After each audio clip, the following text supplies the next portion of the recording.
Et salut tous amis, c'est CryptoPartage, c'est un plaisir de vous retrouver pour cette vidéo d'analyse du 29 juin 2021. Ça faisait longtemps, je crois que ça fait 2-3 jours que j'ai pas sorti de vidéo. Ça fait un moment que j'ai pas autant fait de pause sur les réseaux sociaux. Ça fait quand même depuis novembre ou octobre de l'année dernière que je tourne des vidéos quotidiennement. Donc voilà, ça m'a fait du bien une petite pause.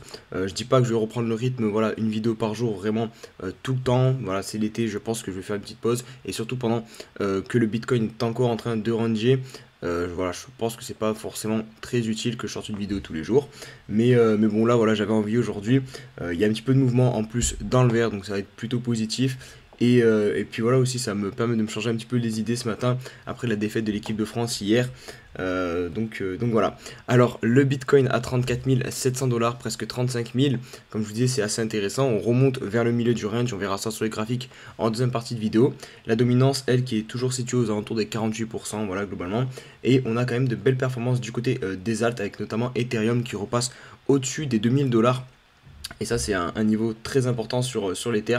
On verra ça aussi sur les graphiques en deuxième partie de vidéo. Et on a aussi de belles réactions sur les autres alts, notamment AAV qui nous imprime un plus 17%. Compound, pareil, bien dans le vert. Zileka, pareil aussi.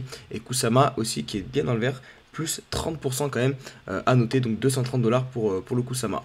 On va essayer de ne pas perdre les bonnes habitudes. N'oubliez pas de mettre votre petit like, le petit commentaire et l'abonnement pour tous les nouveaux sur la chaîne. N'hésitez pas aussi à nous rejoindre sur le Twitter, Discord et Instagram. Allons, on débute avec un petit tour sur le crypto Fear and Greed qui est situé dans la zone d'extreme peur 25. Regardez un petit point aussi sur les derniers jours, on ressort d'une nouvelle zone d'extreme peur. On a eu chuté jusqu'à 10, donc le niveau vraiment maximum qu'on a atteint lors du crack. Donc c'est quand même intéressant de réussir une fois de plus à rebondir. Mais comme vous pouvez le constater, on n'est toujours pas sorti d'affaire. Là, on reste dans l'extrême peur. Donc historiquement, c'est souvent des zones très intéressantes à payer, les zones d'extrême peur sur le Bitcoin. Vous voyez, une fois de plus, le niveau à 10, si vous l'avez payé, vous pouvez déjà vendre actuellement en bénéfice. Donc à chaque fois, c'est quand même quelque chose à surveiller cet indicateur parce que vraiment, dès que vous voyez qu'on a ce niveau aux alentours des 10 qui est touché, franchement, il ne faut pas hésiter à le payer, je pense. Voilà, après, ça dépend si vous allez être gourmand ou pas, si vous voyez sur du long terme ou pas. Mais en tout cas, si vous voyez sur du très court terme, il y aura un rebond et le rebond, il va être intéressant à revendre pour prendre un petit peu de bénéfices. Un petit point rapide aussi sur les Open Interest du mois de juillet. Donc on a le Max Pain qui est situé aux alentours des 40 000 dollars. Après, je tiens quand même à le préciser, les 2 derniers mois, on avait un Max Pain.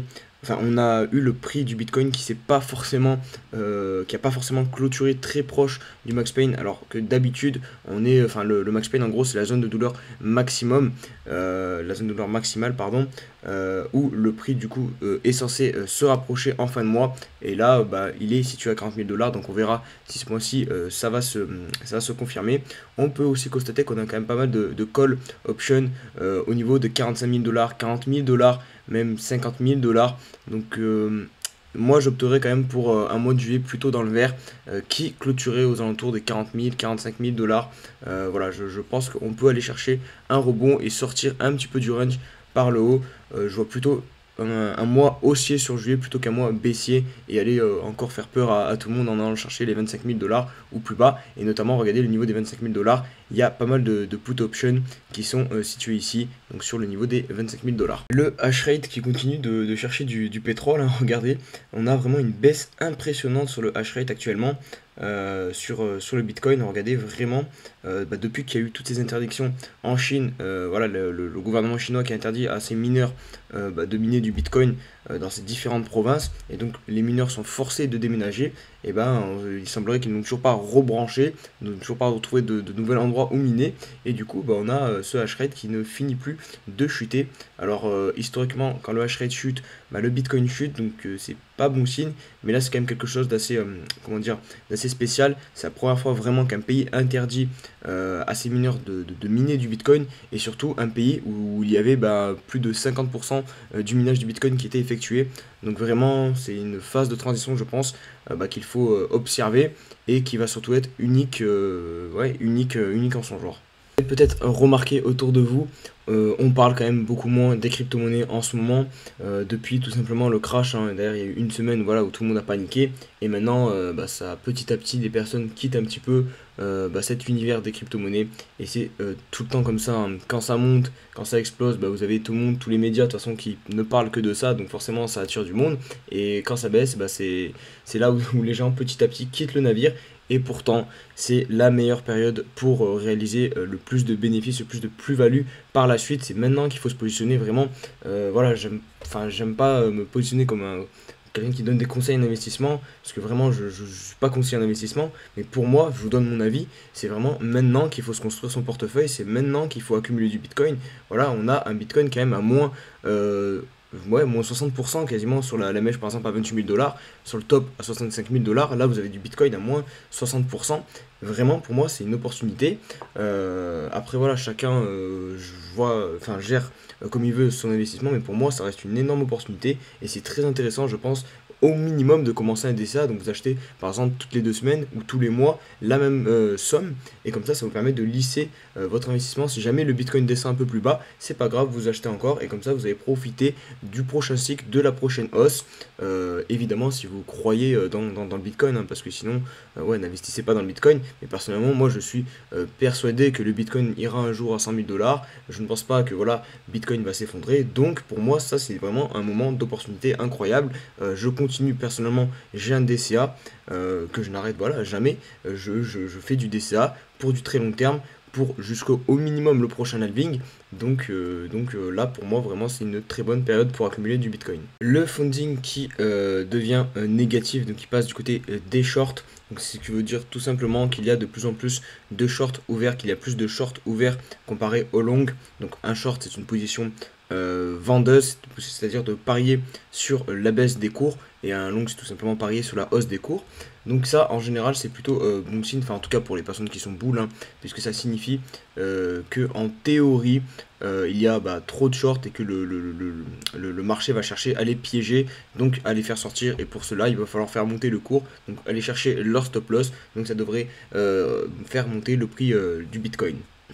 Je reviens rapidement sur ce que je vous ai expliqué il y a quelques instants, notamment à propos du DCA, donc d'acheter du Bitcoin à une même fréquence dans le temps, donc par exemple toutes les semaines, tous les mois, et vous voyez ici, c'est pour des personnes du coup qui ont fait un DCA, donc par exemple le premier il a commencé en 2012, donc évidemment lui c'est celui qui est le mieux positionné puisqu'il a un prix de revient de son BTC à 57 $, et puis après plus vous commencez tard, plus forcément votre prix de revient de vos bitcoins va être plus élevé parce que le prix du bitcoin n'a fait que monter, et vous voyez que tous les DCA sont en positif actuellement. Même si vous avez commencé en 2020, vous avez un prix de revient à 13 000 $, donc c'est quand même assez faible. Quand vous voyez le prix du bitcoin, vous êtes quasiment sur un x3 actuellement, et la seule personne, enfin le seul moment où vous serez en déficit sur le Bitcoin, c'est si vous avez commencé un DCA début 2021, voilà, et c'est encore très léger puisque vous aurez un prix moyen de 43 000 $.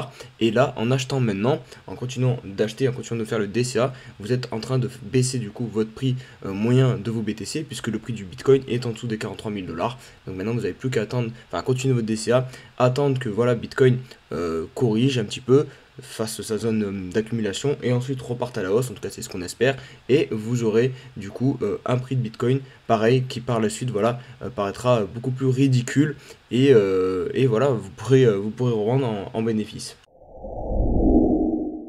Allez, on se retrouve sur le graphique du Bitcoin. On va passer tout de suite sur le daily, puisque je n'ai pas forcément plus de détails à donner sur le 4 heures. Le daily, je trouve qu'il est assez parlant et il résume assez bien la situation. Donc on est toujours dans ce range qu'on tient depuis maintenant le 19 mai, donc ça commence à faire un bon petit moment qu'on range. Là, bon, on est venu faire peur à pas mal de personnes avec cette mèche à 28 000 $, mais vous voyez, finalement, on est venu réintégrer pile poil ici sur ce niveau des 31 400. On a fait une clôture vraiment chirurgicale au même niveau. Donc ça fait tout simplement un double bottom.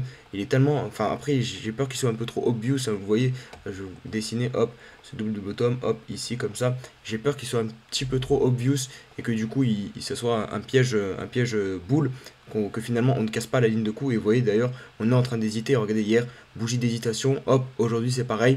On ne sait pas si on part vers le haut ou vers le bas. Donc là, voilà, pour ceux qui veulent trader, bah, ça peut être peut-être intéressant de prendre un petit peu de bénéfices ici. Si vous avez acheté ici, voilà, hop, vous revendez un petit peu parce qu'on arrive quand même sous une grosse résistance. Regardez, je vous ai mis les points de contact de ce niveau des 34 500 et il y en a quand même plusieurs hein, depuis le début de ce range.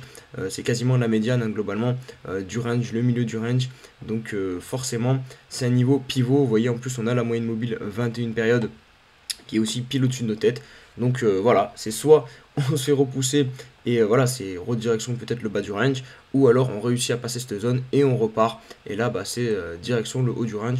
Personnellement, voilà, je pense qu'on va réussir à aller en haut du range. Peut-être qu'on va se faire repousser et remarquer un petit creux comme ça, plus haut que le précédent. Donc ça serait boule, c'est un creux ascendant.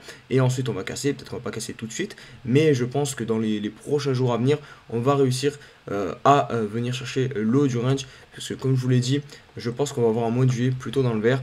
Donc voilà, ça irait dans le sens de mon hypothèse. À surveiller aussi, pareil, toujours le RSI. Regardez, on a cette oblique. Je serais très curieux de voir si on va réussir enfin à la casser ou non. Et je vais conclure avec le weekly parce que j'ai quand même quelque chose d'intéressant à vous montrer. C'est tout simplement les retracements de Fibonacci. Et vous voyez le niveau 0,5, même si la semaine dernière on a bien paniqué avec la mèche à 28 000 $, on est venu clôturer au-dessus de ce niveau des 0,5 de Fibonacci. Donc c'est quand même un point non négligeable. Si on arrive à tenir ce support, ça peut être cool pour la suite. Et voilà, pourquoi pas repartir et avoir trouvé ce bottom et relancer le bull run. Après, clairement, je vais me méfier parce que on pourrait vraiment venir piéger toutes les personnes justement qui attendent une relance du bull run. Donc faire quelque chose comme ça, remonter jusqu'à ce niveau-ci. Regardez, je vais vous mettre deux niveaux qui sont plutôt clés. Donc le niveau des 50 000 $, vous voyez avec cette clôture aussi, et même le niveau ici des 45 000 $. Donc on pourrait venir jusqu'à ici, cette zone-ci. Et là, les gens vont recommencer à redevenir bull. Vous allez de nouveau entendre les médias s'affoler un petit peu. Et justement, là, on pourrait piéger pas mal de personnes. Hop, hop, finalement, on part en bear market. Et clairement, bah, il va falloir se méfier de ce niveau-là. Mais bon, pour l'instant, on n'y est pas encore. On peut aussi directement chercher plus bas pour effrayer encore plus de personnes. Et peut-être voilà, partir directement en bear market. Mais bon, ça pour le moment, bah, on ne sait pas, on n'a pas de boule de cristal. Mais tout ce que je peux vous dire, voilà, c'est que c'est intéressant de tenir ce niveau des 0,5 de Fibonacci. Et puis voilà, je crois que j'ai fait le tour. Et je vais conclure la vidéo comme d'habitude avec Ethereum qui nous fait une belle poussée aujourd'hui et hier, enfin depuis quelques jours. Regardez, avec ce bottom trouvé à 1700 $, on avait très légèrement clôturé en dessous de la moyenne mobile de 100 périodes qui est très surveillée, hein, cette moyenne mobile de 100. Et finalement, bah ça c'est cool hein, ce qu'on est en train de faire parce qu'on a tout de suite réintégré. Donc ça peut clairement être un piège pour les personnes qui sont bear, hein, qui veulent vendre. Donc voilà, on les piège, on fait semblant voilà, de casser et finalement on réintègre tout de suite et on repart à la hausse. Donc ça c'est quand même bon signe ce qu'on est en train de voir. Après voilà, il y a des choses à casser, notamment peut-être cette oblique. Hop, si je les mets sous les clôtures, voilà, ça sera plus intéressant. Donc il y a cette oblique, il y a aussi la moyenne mobile 21 périodes qui va venir nous stopper, nous faire galérer un petit peu.